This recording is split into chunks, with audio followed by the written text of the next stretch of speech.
จะมาตอบคอมเมนต์นี้เนาะเพิ่นว่าอยากป่วยเบาหวาน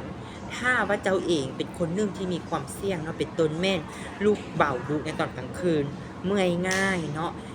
อ่อนเพลียรู้สึกว่าเจ็บเป็นดุเนาะสังเกตตัวเองแล้วมีเข้าข่ายในการเป็นเบาหวานควรเช็กตัวเองด่วนหรือนำพาตัวเองไปกวดเบิ่งอย่างความชัดเจนหรือว่าคนใดที่เป็นมาโดนแล้วหลายปีเนาะอยากป่วยให้หายดีเพราะว่าเมื่อยกับการทรมานกับการอดของหวานเนาะมื้อนี้สูงจะบ่ได้บอกให้ทุกคนอดของหวานตลอดไปแต่ทุกคนต้องควบคุมไขมันให้ได้แล้วเบาหวานทุกคนจะหายดีได้เพราะไขมันพาให้เป็นเบาหวานส่วนหลายคนเฮานี่เนาะเฮาจะกินของหวานของหยังเข้าไป